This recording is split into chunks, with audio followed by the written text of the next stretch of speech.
Welcome to the first shots video on the Raven 9, not Raven 9, Raven 556. Now, I put 200 rounds through this, and the expected has happened, which involves a bolt carrier group. And I will get to the bolt carrier group at the end of the video, because I want the first shots to be talking about how the rifle feels, and some of the things to note when first using it, and for operating it.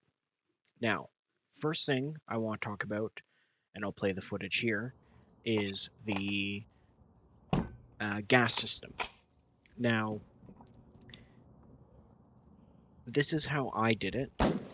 I just took the handguard off, put the front pin back through, and ran 2 rounds per mag for 40 rounds, and adjusted it as I was going. Now, as you saw with that one, when I removed the mag, the bolt carrier went forward. And as you're seeing here, the bolt carrier group was not going back far enough. It was just short. It was enough to pick up another round, but not to lock back on the bolt catch. So I did another round, another mag, 2 rounds, just to make sure. But this time it did. So it was very close. Just back out the screw a little bit more, and I was good to go. Now, for my gas system, it didn't come with the screw to adjust it, which is quite annoying because I don't have a hex screw that is that small. Now the plug at the front, that one is a bigger hex screw. You should have plenty of those, but it's the tiny ones, the adjustment and the tightening, the ones that give you the clicks. So I was actually using it without clicks because I couldn't tighten down the top screw enough so that the ball was going in the grooves and getting clicks. But I had a very janky workaround. The screwdriver I had on there, every time I turned, the screwdriver handle would click, and it was about the same number of clicks as where the ball would be. So it's really janky, but it worked. I was at about 22, 23 clicks, something like that. So I've seen other people say that 15 is also way too low. So I would still recommend starting at 15 or maybe starting at like 18 or something and working your way up just to make sure. But I had to start I finished at around 23, give or take 1 or 2, something like that. Now, I also want to talk about the muzzle device. Linear compensators, as I say with any rifle that I shoot, they do not reduce recoil. They're not compensating anything, but they are very good for if you're shooting in an undercovered position and you don't want to be an asshole to your neighbors. It just puts all the noise and the concussion downrange instead of to the person on your right. Now, I just wanted to put this on because I have a proper muzzle brake that's coming in soon, eventually, and we'll get to the eventually later on. Now, in terms of the balance of the rifle, excellent, excellent, excellent. It is the best feeling intermediate caliber rifle I've held. I've had Type 81, I've had SKS, WK-180, I've shot WK-180. I did the 1,000 review of the WK-181. It is an excellent rifle in terms of balance, especially with the red dot. And I'm not the only one. Guy at the range that I'm friendly with, I let him shoot a few rounds. He loved it too. It's just an excellent weight, and I think it would be very, very good for competition. And the other thing is to do with the bolt catches. And now this is where I will get into the footage here. So I've got a few clips lined up here, going over some shooting footage. Now, this first clip is just 2 shots, safety, 2 shots, safety. Try and get into some kind of manual of arms with this intermediate caliber. And it went well, mostly, except for the PMAG. And you will notice that throughout all of these. The PMAG caused a lot of frustration with the bolt catch. And it got better as the 200 rounds went on. And these are not in order of when I shot them in terms of round count. They're kind of jumbled all over the place. But as time went on, it became better, but not good. In comparison, the cross mags, the pistol mags, I didn't have any problem with the bolt catch.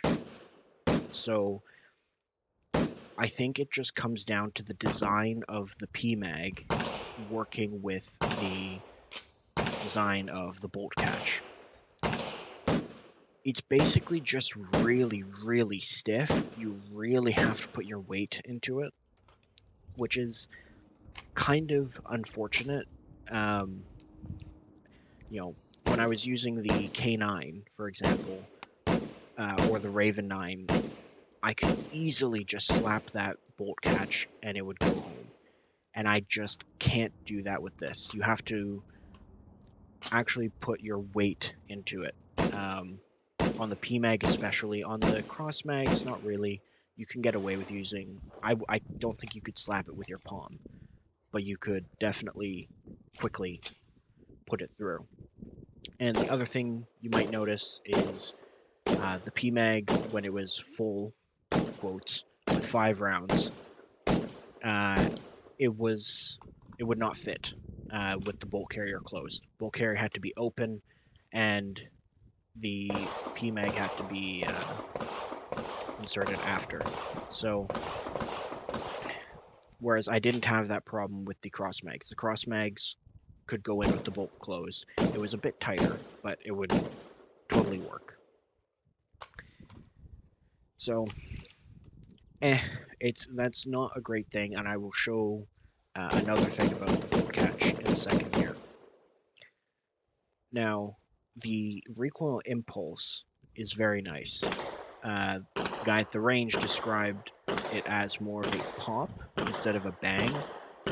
I don't know if that makes sense, but it totally did in the moment.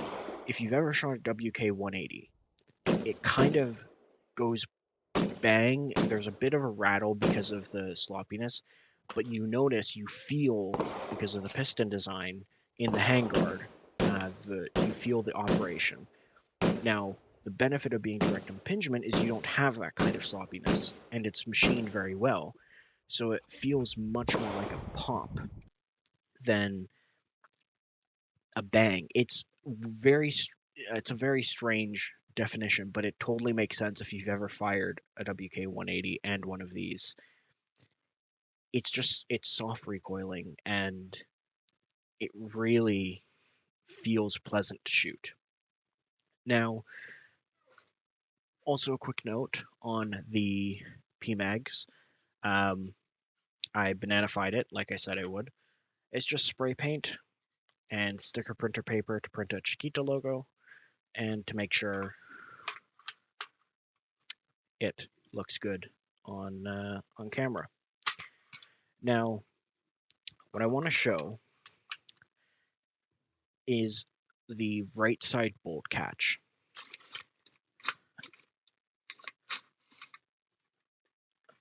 Interesting. There you go. I guess I was pulling it up a bit. Now, I don't know if you can see the problem with this, but this is a reciprocating charging handle. So when the bolt goes forward, what's going to happen?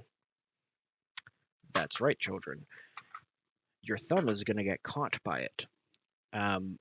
So basically, whatever side you have the charging handle on the right side or the left side, that side's bolt catch becomes near unusable, or at the very least dangerous to use if you're not careful.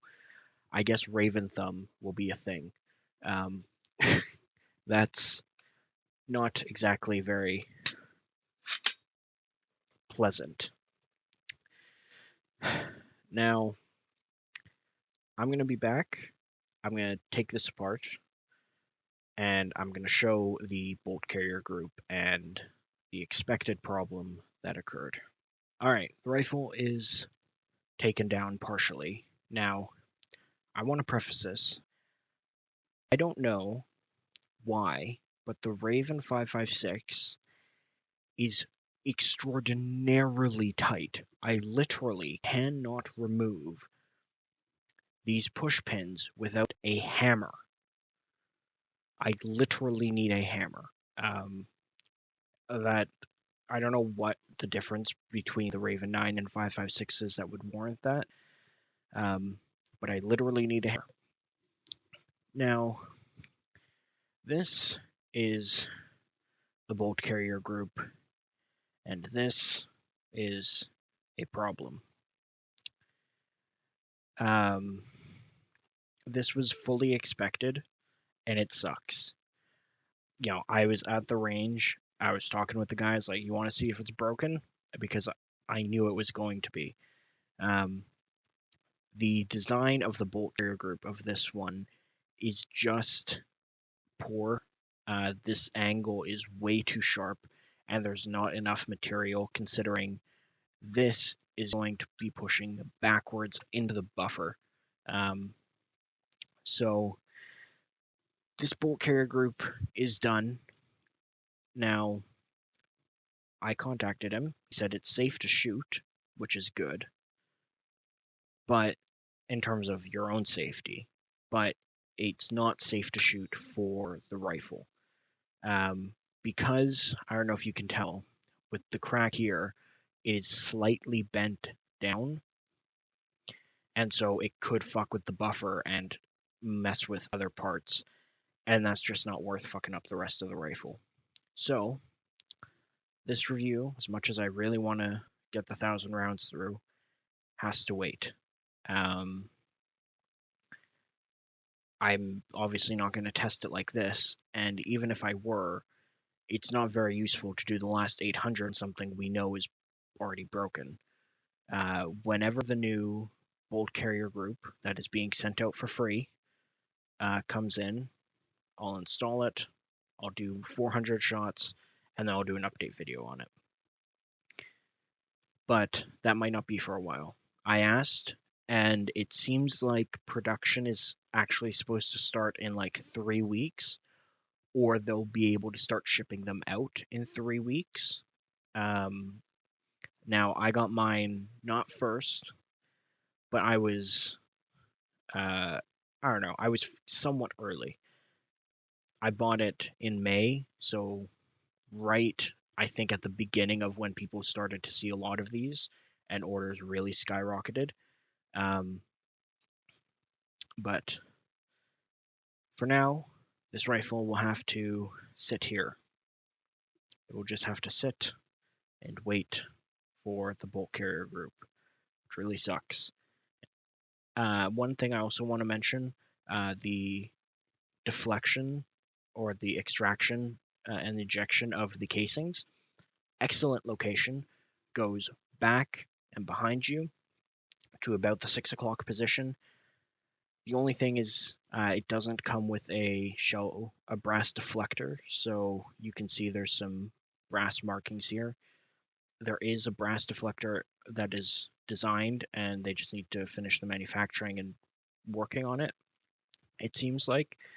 But it's expensive. It's like $150 for a deflector. I don't think that's worth it at all. Just deal with some light wear marks on your receiver. But anyway, that is it for the first shots video. Now, in the meantime, I should have my C71, SBI C71 chassis and their receiver video review next week, maybe.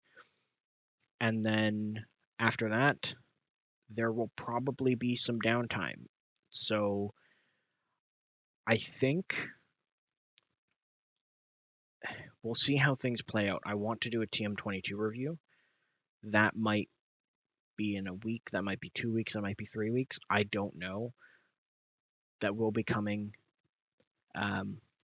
Subscribe so you can keep up to date.